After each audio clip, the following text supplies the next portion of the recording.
Hi, I'm Laura Flanders, and this is CityWorks, a production of the City University of New York School of Labor and Urban Studies and CUNY TV. Every month here at CityWorks, we explore the lives of working people at home or at work in New York and the greater urban landscape. We begin today's show with Labor Studies Professor Penny Lewis from the CUNY School of Labor and Urban Studies.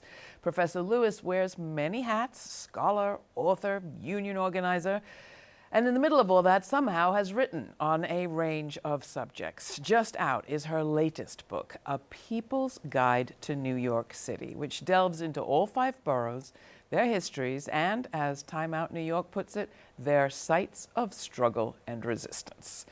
Penny, congratulations. I love this book. Laura, thank you. I am absolutely one of those people who reads every plaque on the wall, who calls, groups to a stop so that we can find out where we are and what happened there.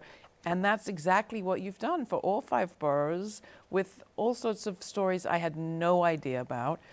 Why did you think this was needed? Well, I should first say this is a co-authored book, Yes. and there are 2 fellow authors who worked on this book every inch of the way with me, Carolina Bank-Munoz and Emily Thompson-Molina, who are our colleagues at Brooklyn College. One of the reasons why we took this on is because classical guidebooks focus on, we think, many of the wrong things if you're really trying to understand a city. And so we sought to make what the whole series talks about as a deliberate political disruption in the way that you encounter a city, both as you walk around and as you sit in a classroom, because we think this book can be used in both places. And I think that when you walk around a city, especially with a classical guidebook, you tend to focus on the things that the book and our dominant culture say are what is notable and what's historical and what's important. And for us, what's important is the social power that contributes to a city and the struggles that make it look the way it is and create the lives that those of us who live in cities lead. So give us an example. I mean, in the introduction, you talk about the Mohawk iron workers who helped to put up so many buildings in this city, and there's a certain amount been known about them. But what I didn't know was about the community that they settled in, the bar that was there, and the fact that it was around the Union Hall. This is a labor show. So tell us how significant Union Halls were as you looked at patterns of sort of community around New York City. I mean, what we tried, so in the introduction, we start with the Empire State Building, and then, which is one of the many buildings that the Mohawk Iron Workers from Canada contributed to and helped build. And then we train our attention to the community in North Gowanus, where these iron workers lived. And over again, you find in these communities halls, community spaces, places of organizing. Sometimes it's bars, sometimes it's schools, community centers, and certainly throughout this book, those are the kinds of sites that we want to pay attention to. So we made the juxtaposition of, a normal guidebook would talk about the Empire State Building. We want to look at the Wigwam Bar, that used to be on Nevin Street, and talk about the people who helped build the Empire State Building. And similarly, many of our sites tell that kind of a story, that there might be a very notable event that took place over there, but this is where people organized it, or this is where the people who lived made that happen. Is there an equivalent to Union Halls today as a gathering space? I'm thinking also probably independent bookstores, places like that, but is there anything you think is sort of the current site of gathering that people will be writing in their People's Guide to New York decades hence? Yeah, I mean, there are spaces like the May Day space in Bushwick, where they open up their doors very specifically to community groups to come in and make use of it. And then they also have a, kind of a bar gathering space as well. And that's, one of the ways in which a union hall operates, is to allow people to meet and also to have parties and celebrations. We still have union halls too. In fact, our union has a hall, and when we're not under COVID circumstances, it's a site of many fantastic film screenings and things like that. But I would also say, and this is a notable thing about New York that we tried to emphasize in this book, that we are a city with a very rich, if underfunded, public infrastructure. And so New York is lucky to have, although decaying, many public sites that allow people to gather. So Tompkins Square Park, our parks are beautiful, and Occupy Wall Street was organized out of, Tompkins Square Park. The City University of New York, where we are, is a fantastic, vibrant public institution. And we produce spaces for people to gather and make changes, libraries, et cetera. So, do you have favorite stories? Are there places now that you just, you get excited walking down the street knowing what happened there? For sure. There are a lot. One, the impact that the Young Lords Party had on New York City in the short time that they were here, the garbage offensive that they enacted as one of the very first things that they did. This is in, I think, 1969, in East Harlem or El Barrio, where the community was very angered by the amount of trash on the streets, right? This is a community that had undergone urban renewal.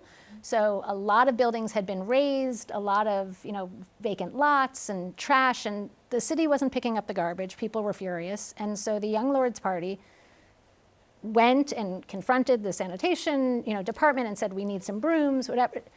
They eventually piled up trash in major intersections all across El Barrio, not a few intersections, and made a spectacle of the fact that the city wasn't picking up the garbage.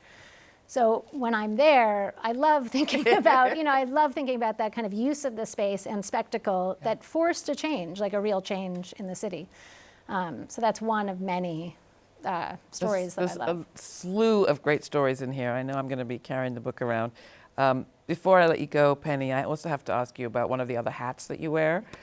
You, as I understand it, represent a lot of the faculty and staff here at CUNY as a part of the Professional Staff Congress. Yes.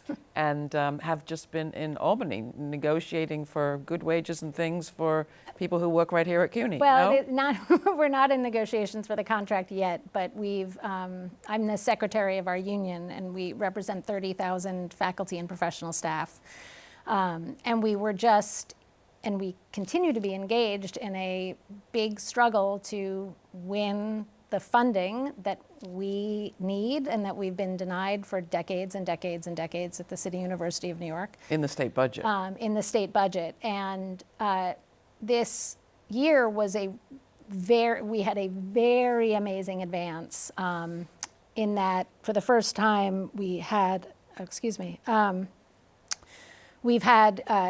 increases, the level of increase that we got compared to I've been here almost 2.5 decades. We got more this year than we've ever gotten. And what it's going to mean is that CUNY has more operating funds than it's had in decades. But, and that's fantastic. And that happened because our union and the CUNY Rising Alliance and our allies and community partners and really fantastic legislators who've been elected recently from left, organizing in the city made that happen. So we had fantastic rallies and pressure, and 75 members of the legislature have signed on to our bill called the New Deal for CUNY. And so we've turned a corner, but we have so far to go also. We have to make up for decades. All right. And so it's been an exciting But I can hear people stretch. cheering, though, all over. So far, so good. Yeah, Thank you. And more to go. Thank you, Professor Penny Lewis, for joining us on CityWorks. Up next, excerpts from a School of Labor and Urban Studies public program on worker pension investments and their huge place in a progressive economy. Stay tuned for that. The CUNY School of Labor and Urban Studies is the 25th and newest school under the CUNY umbrella. Dedicated to public service and social justice, the CUNY School of Labor and Urban Studies offers undergraduate and graduate degrees in the areas of labor studies and urban studies, and certificate programs in labor relations, public administration and public policy, healthcare policy and administration, and community leadership. We pride ourselves on being an institution that brings together activists and academics. Find out more at slu.cuny.edu. In April, the School of Labor and Urban Studies hosted a public program featuring two outstanding scholars, Samir Santi, Urban Studies professor right here at CUNY SLU, and Benjamin Braun, senior researcher at the Max Planck Institute for the Study of Societies. Both scholars have written about funded pensions, what some call the world's single most consequential financializing force over the past half century. To find out more, here are some excerpts. You're talking specifically about funded pensions. You use this term funded pensions. So before we drill deeper into this, why don't we just establish what funded pensions are? Most people probably associate pensions with retirement, but there are also other things that come to mind. Maybe, there's union pension plans, there's 401ks, there's IRAs, Social Security, and so on. So can you just talk a little bit about the landscape of retirement programs and then explain specifically what pension funds are? A claim on a retirement income is always a claim on future production in a way, right? And then there is the question, how does a society organize this? That when you don't work, someone will pay you money, will pay you an income. And so there are two very basic ways to organize this. And one that is relatively marginal, but still important in the US is a pay-as-you-go system. So this is a system where the young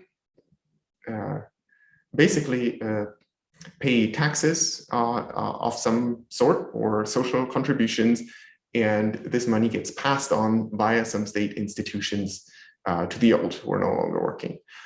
So in such a pay-as-you-go system, of which Social Security is a pay-as-you-go system, there is no financial intermediation, but still people working today acquire a claim on future production, because when they retire, it's the production of the then young who are in the labor market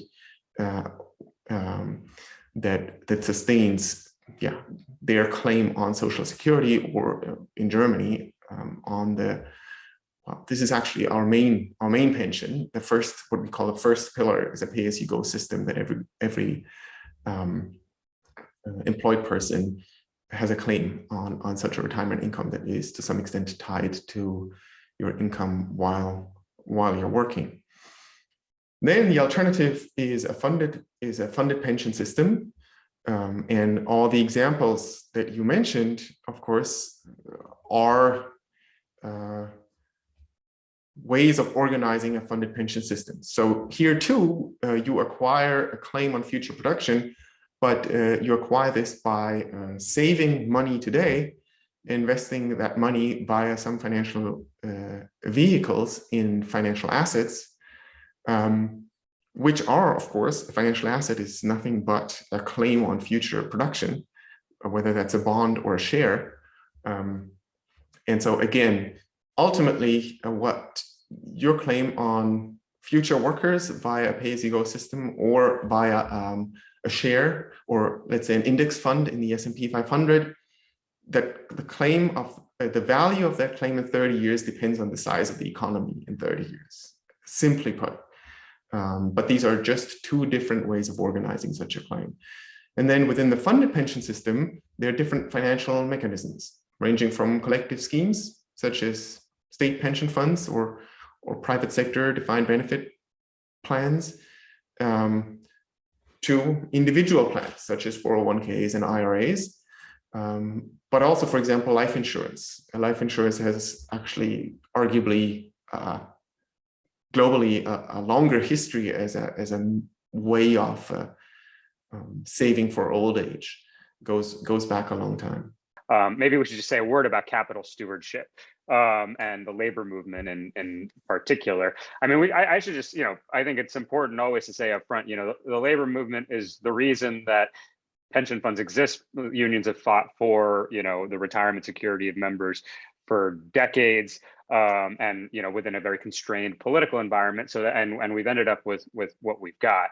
And within this kind of contradictory universe that you've described, unions have also for decades sought to be as strategic as they can about how to utilize the power that they might have, and not without some success, right? The Justice for Janitors campaign, which a lot of our listeners may be familiar with, is only the most famous example, I think, of some of these efforts. But again, you're pointing out some tensions within this, and raising some doubts about the long-term efficacy of such a strategy that others have advocated for. So maybe just a quick minute or two, if you want to respond to that. You've already kind of laid out some thoughts on it, but if you want to respond to that before we move to audience questions. Yes, absolutely. I should also mention maybe David Weber's book, which I've learned a lot from on this, Labor's Last Best Weapon, where really a lot of these successes that you mentioned of pension fund campaigns to wield labor's capital in a way that benefits workers are described, and lots of successes for in individual cases. The trap, in a way, that we're in is not unique to the US again. It just plays out particularly starkly there, which is that, in order for pension funds to, or in general, savers saving for retirement, regardless of the vehicle, including the savers in IRAs and 401ks, of course, to achieve returns that will allow them to have adequate income in retirement, there was a vested interest, so to speak, in financial liberalization. I mentioned the example of hedge funds, for example. When hedge fund investment was opened, pension funds followed and invested in this new asset class. This was in 1996 by an act of Congress. I don't know the politics in detail, but it was not preordained. It happened. And this keeps happening. And so the alternative, so there are two alternatives. One is a pay-as-you-go system, which, there's an interesting trend globally in a rollback of some pension privatizations in a number of countries in Latin America and Eastern Europe, especially, because there are just so many contradictions in a fully privatized pension system. So the shine has come off of this model a little bit since Chile first, became a star and lodestar for this movement. But probably this is not entirely realistic to just phase out private retirement provision and scale up Social Security via more progressive forms of taxation than now, of course. And then the other alternative is can we return to something like this fiscal mutualism of the post-war period, where pension institutional capital pools in general and pension funds in particular can be basically development funds, local development funds that invest locally in infrastructure projects, in projects related to the green transition, and so on and so forth. And I think the road, it's always a little fanciful maybe to talk about a return to the 60s. And of course, in the US, this is even more problematic for different reasons, but just purely in terms of financial regulations, it's quite clear what's needed. There were capital controls, which means that domestic investors cannot roam the world in search of, I have an example, like any European real estate investment, private equity enterprise, you look who are the largest investors. They are US public pension funds. So there would have to be a limit for that, capital controls of some sort, and then just a much larger footprint of the state in the financial system, which the buzzword here would be the ugly buzzword, and politically certainly problematic, but it would be some form of financial repression, which is a term used by people generally opposed to this sort of politics. but yeah, a much larger footprint for public banking, and there are currently very interesting policy proposals coming out from the US, such as a national investment authority, NIA, and these kinds of things that would generate projects that then pension funds could invest in. The returns might be lower, and then maybe there would have to be a larger public or pay-as-you-go component to if you will, recapitalize the pension system, or to add a larger transfer component. This would be the other side of the coin, because you couldn't have private equity returns maybe necessarily. I'll stop there. I think that's a great way to tie this all together to kind of the big picture macro questions that we're grappling with. And while we're on this subject, I feel like I have my obligatory plug for the Postal Workers Union's proposal for postal banking as another dimension to thinking about how we might reform exactly this. That sort of thing. We've been talking a lot about labor and workers' capital and the impacts of this on the world of work, but we have a question here about the climate and the climate crisis, and how all of this figures into the broader, crisis upon us. Well, that's the way I'll summarize this very thoughtful question.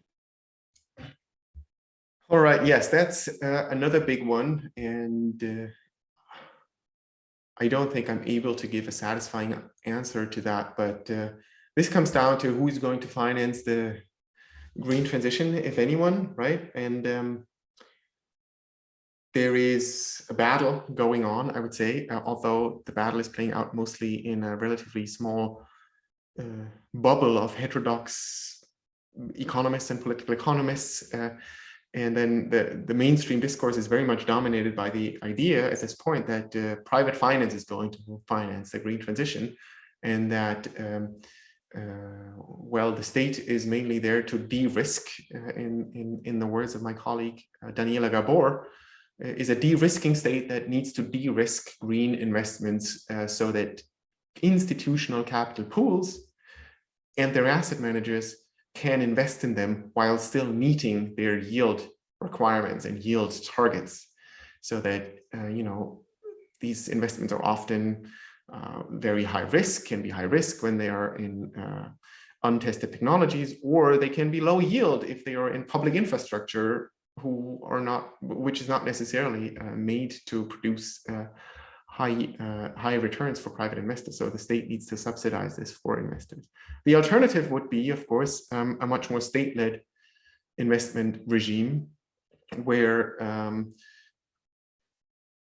basically the state closes down alternative investment and crowds in capital into green infrastructure investments and so on and so forth. But again, then we are in a world in which there is significant financial repression. And of course, in the best world, this giant pile of pension fund money, these 35 trillion, would be invested in projects designed to create a world that's still inhabitable in 50 years, which is when a lot of the people who are currently paying into these funds are going to retire. So it would be in everyone's interest. But we're nowhere close to that world, I think. We've got some policy ideas, but what in terms of people who are in pension plans, the majority of people who aren't, I mean, what can we do? What kind of campaigns can we run? And how can we fight for a more just retirement system, financial system, workplace environment? I think the campaigns to run, or the topics to focus on, should go beyond corporate governance, for example, and should go beyond achieving better best practice for private equity investments and so on, but should really, the goal should be to advance an agenda of radical financial reform, and this is really, I choose this work deliberately because we are far from this world where pension funds finance the green transition. And so a national investment authority would be great, and basically ending private equity as it exists today would be great. Capital controls should be under consideration. Nationalizing parts of the financial system. The problem, as I describe it, say at the very end of my paper, is that the fact that there are these $35 trillion of pension money, also there is a sequencing problem, because in a way, for everything to get better for workers, for labor, and therefore for everyone, it needs to get worse for labor's capital first. And the really tricky question in a way is how to, the politically tricky question is how to compensate labor's capital for the loss that you'll have to impose on labor's capital to get to this radically changed financial system. Samir Santi and Benjamin Braun from a recent discussion on funded pensions. That's it for our show today. If you have comments or questions, write to us at cityworks@slu.cuny.edu. For CityWorks, I'm Laura Flanders. Thanks for watching.